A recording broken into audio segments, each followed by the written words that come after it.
G'day everyone, this unboxing video is of a kit of a very special and record-breaking race car. It's a 43rd scale white metal kit from SMTS, Scale Model Technical Services in England, and it's of the 1977 Coyote Ford that AJ Foyt used to win his record-breaking 4th Indianapolis 500 win.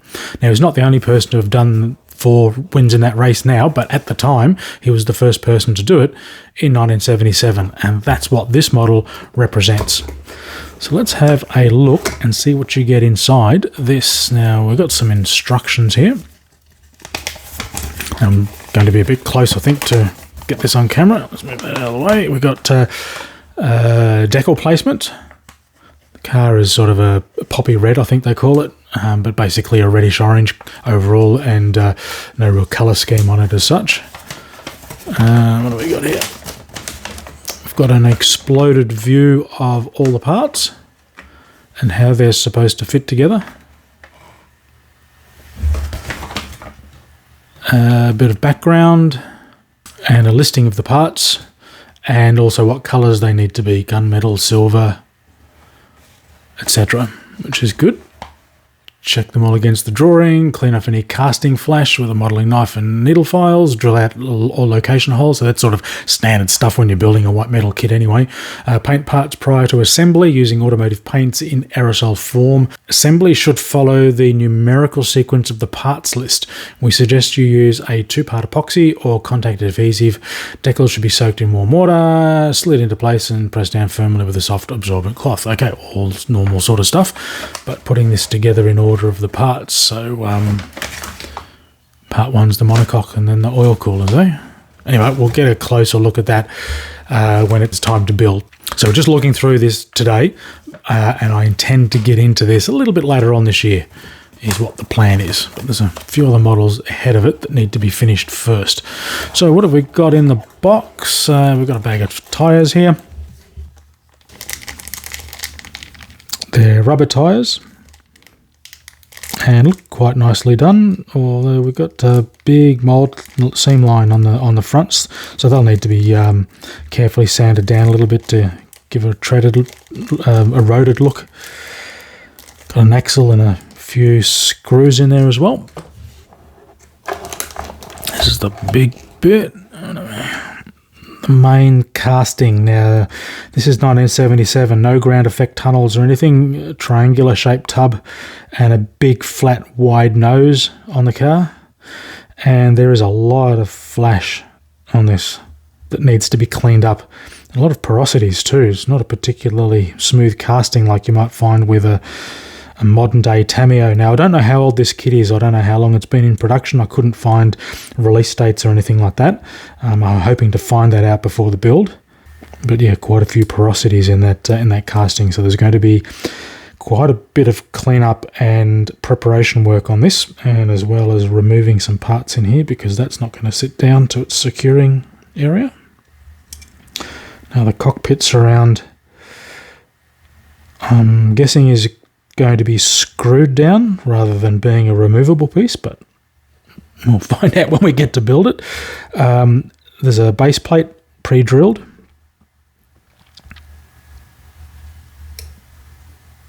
RL65 Coyote Ford, or Coyote Foyt, AJ used to call it, I believe. It's a Ford-based V8 engine, turbocharged.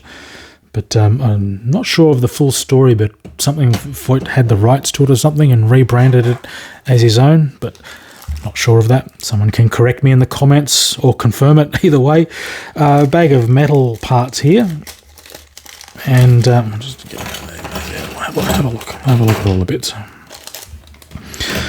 So we've got suspension arms. Now, these are still mounted to their fret, so very much like a plastic part, but these are, what is it?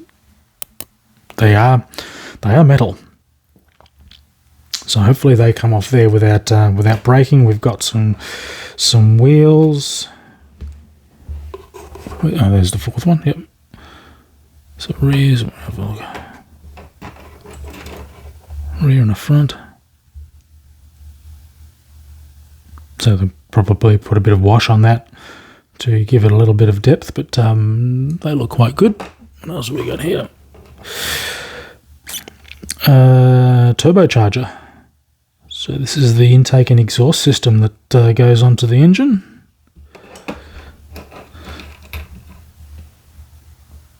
It could be rear wing mount. Roll bar, front suspension.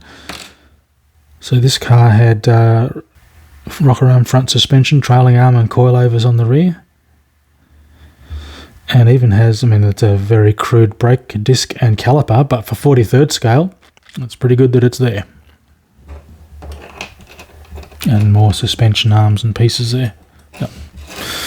It all looks very nice. We've got a vac-formed windscreen, so that will need to be carefully trimmed and fitted to the cockpit when that comes to be the right time. And it's already pre-tinted, which is good.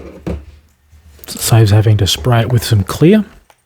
Bag of white metal parts. We'll have a look at that in a minute. There is some photo etch in this, so it's not a prehistoric kit, I guess, if it's got photo etch. We've got some wing end plates, some cooler textures, and a wicker blade for the rear wing, and also for the nose. Is that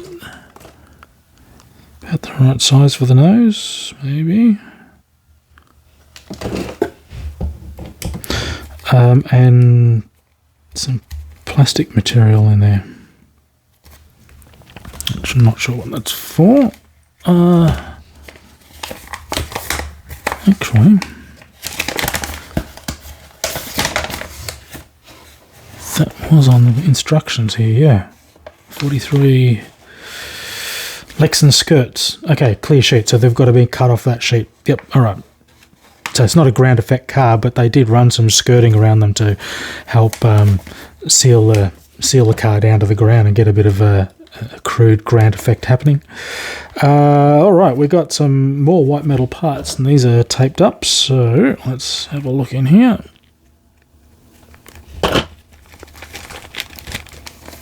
a big wing in there.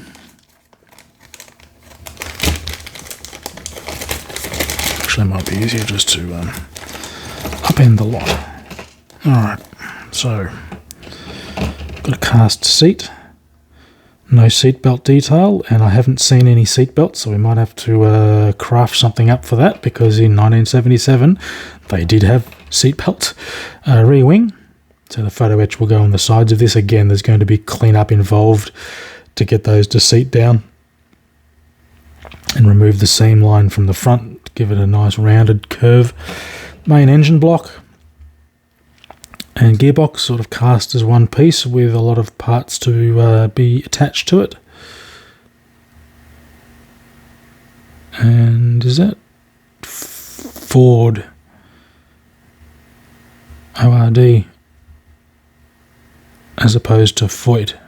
Anyway, again, there's bits of flash that need to be cleaned up on that, but that's the engine. Got some part of the intake or exhaust, I'm not sure which.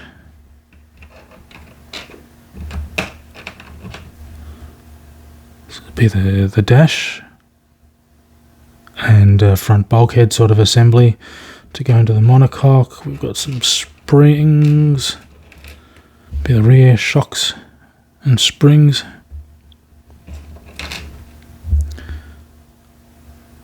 And further suspension parts that secure to the gearbox, steering wheel here, and uprights. It's a very small, fiddly parts, these ones. Hopefully, it's all going to fit together. A lot of parts in this for a 43rd scale kit. And that's all in the box. Now, the decals on this, I had opened these previously, single sheet. And I'm a little bit concerned about them. I have reached out to SMTS to see if there are replacements or not in case I do get into trouble, but haven't heard anything back yet. Look like they're very, very thin material, which is good, but I don't know how old these are because I don't know the age of the kit, so I'm concerned that they're going to break apart when I go to use them, so fingers crossed that they don't.